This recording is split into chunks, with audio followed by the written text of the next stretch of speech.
সন্তান দত্তক নেওয়ার পর ইসলামের বিধান কি? আমি একজন গৃহিণী, প্রতিদিন সংসারের অনেক কাজ করা হয়, এই কাজ করে কিভাবে সওয়াব অর্জন করতে পারবো? মানে সংসারের কাজকে কিভাবে ইবাদতে রূপান্তরিত করতে পারি?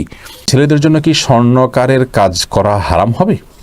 সবসময় কি মাথায় কাপড় দিতে হয়? অমুসলিম হলে কি সুন্নতে খাতনা করা আবশ্যক? বাচ্চা হওয়ার আগেই তার নাম ঠিক করে রাখা যাবে কিনা? নামাজের মধ্যে এক সূরা যদি দুইবার পড়ি তাহলে কি আমার নামাজ হবে? হাই ব্যাখ্যা আপনি ইউটিউব থেকে লিখেছেন, আমি একজন গৃহিণী, প্রতিদিন সংসারের অনেক কাজ করা হয়, এই কাজ করে কিভাবে সওয়াব অর্জন করতে পারবো? মানে সংসারের কাজকে কিভাবে ইবাদতে রূপান্তরিত করতে পারি?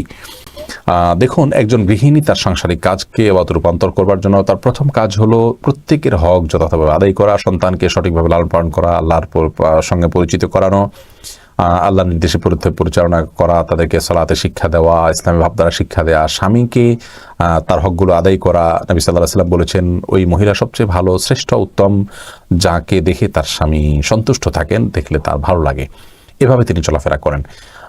অনেক হাদিসে আসছে, নবী সাল্লাল্লাহু আলাইহি ওয়াসাল্লাম বলেছেন, ইযা সাল্লাতিল মারআতু খামসাহা ওয়া সামাত শাহরাহা ওয়া আতাআত বা'লাহা ওয়া হাফিজাত ফারজাহা, যে মহিলা ৫ ওয়াক্ত সালাত আদায় করেন এবং সিয়াম পালন করেন, তার স্বামীর আনুগত্য করেন, লজ্জাস্থান হেফাজত করেন, সে জান্নাতের যে কোনো দরজা দিয়ে প্রবেশ করতে পারবে। তো এই কাজগুলো করার পাশাপাশি আপনি আপনার যখন গৃহস্থলী কাজ করবেন তখন আপনি আল্লাহর জিকির করলেন, সব কাজ বিসমিল্লাহ বলে করলেন এবং নিজের আমলগুলো সব ঠিকঠাক রাখলেন। অহেতুক অনর্থক কাজ, মোবাইল ইত্যাদি, টেলিভিশন ইত্যাদিতে অহেতুক প্রোগ্রাম ইত্যাদি দেখা বা হারাম জিনিস দেখা থেকে আপনি নিজেকে বিরত রাখলেন, যথাসময় পর্দার মধ্যে থাকলেন, নিজের পবিত্রতা নিজে রক্ষা করার চেষ্টা করেন, ইনশাআল্লাহ বিদিনিল্লাহ এর মাধ্যমে আপনি গৃহিণী হয়েও আল্লাহ তাআলার প্রিয় পাত্র হতে পারেন এবং আপনার গৃহস্থলী কাজগুলোকে ইবাদতে আপনি পরিণত করতে পারবেন। সুমন, আপনি আইডি থেকে লিখেছেন, সন্তান দত্তক নেওয়ার পর ইসলামের বিধান কি? সন্তান দত্তক নেওয়া তো জায়েজ আছে। সূরা আহজাবের ৫ নম্বর আয়াতে আল্লাহ তাআলা বলেছেন, দত্তক নেওয়া সন্তানকে নিজের সন্তান পরিচয় দিবেন না, উদউহুম লিআবাইহিম, তাদেরকে তাদের জন্মদাতা বাপের সঙ্গে সম্বন্ধ করে পরিচয় দিবেন। আর তাদেরকে যদি দত্তক নেন, তাদেরকে দত্তক নিয়ে তাদের উপকার করবেন, সেজন্য গরিব অভাবী মানুষ বা কোনো সন্তানের বাপ মানায় তাকে আপনি নিয়ে আসলেন, পথ শিশুকে নিয়ে আসলেন, করে ইয়েতিমকে এনে লালন পালন করলেন, তাহলে সেটা অত্যন্ত সবের কাজ। সহিহ বুখারী ৬০০৫ নম্বর হাদিস যথাসম্ভব, সেখানে নবী করিম সাল্লাল্লাহু আলাইহি ওয়াসাল্লাম বলেছেন, আনা ওয়া কাফিল ইয়াতিম কাহাতাইন, আমি এবং ইয়েতিমের লালন পালনকারী এই দুই আঙ্গুরের মতো পাশাপাশি অবস্থান করব জান্নাতে। এই জন্য এটি অত্যন্ত সবের কথা। মুশকিল হলো আমাদের দেশে যারা দত্তক নিয়ে থাকেন তারা ওই সন্তানের কল্যাণের দত্তক যতটা নেন তার চেয়ে বেশি নেন হলো বেশিরভাগ মানুষ নিজের স্বার্থের জন্য। অর্থাৎ নিজের হয়তো ছেলে নাই, সেজন্য আরেকজনের ছেলে নিয়ে আসেন, নিজের সন্তান নেই, আরেকজনের সন্তান নিয়ে আসেন। অর্থাৎ এখানে নিজের প্রয়োজনটা মেটানোটাই উদ্দেশ্য থাকে। যাদের অনেক সন্তান আছে তারা আরেকটা সন্তান দত্তক নেন, এরকমটি আমাদের সমাজে দেখা যায় না।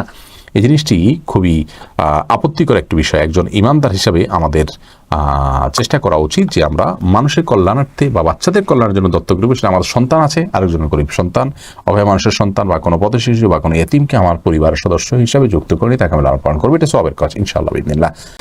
বাসিরা খাতুন, আপনি লিখেছেন, ছেলেদের জন্য কি স্বর্ণকারের কাজ করা হারাম হবে? না না, স্বর্ণকারের কাজ করা হারাম হবে কেন? আপনি স্বর্ণকার হিসাবে এটাকে পেশা হিসাবে নিয়ে আপনি স্বর্ণরূপা কেনা বেচা বা এটাকে অলংকার ইত্যাদি তৈরি করার কাজ আপনি অবশ্যই নিজেকে নিয়োজিত করতে পারেন। আপনি ব্যবহার করবেন না ছেলে হিসাবে, স্বর্ণ ব্যবহার করা আপনার জন্য হারাম, সেটি ভিন্ন বিষয়।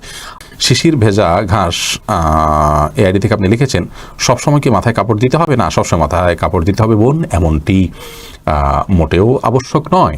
আপনি পরপুরুষের সামনে গেলে বা সে আপনাকে দেখে ফেলতে পারে, এরকম হলে সেক্ষেত্রে মাথায় কাপড় না, শুধুমাত্র আপনি আপনার সৌন্দর্য ঢাকবেন, মাথার কাপড়কে আরও টেনে দিয়ে আপনার সৌন্দর্য এবং রূপ লাবণ্য এগুলোকে ঢেকে তার সামনে যাবেন।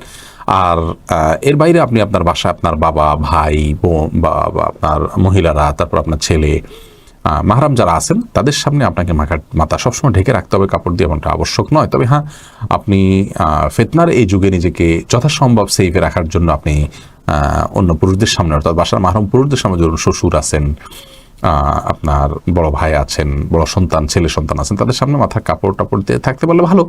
কিন্তু মাথায় কাপড় দিয়ে রাখতে হবে সব সময়, এটা পর্দার নির্দেশ এরকমটি কিন্তু নয় নিজের পরিবারের সদস্যদের সামনে, অর্থাৎ মাহরামদের সামনে। এরপরে মোহাম্মদ ফারহান তাইয়েব, আপনি লিখেছেন, নমুসলিম হলে কি সুন্নতে খাতনা করা আবশ্যক?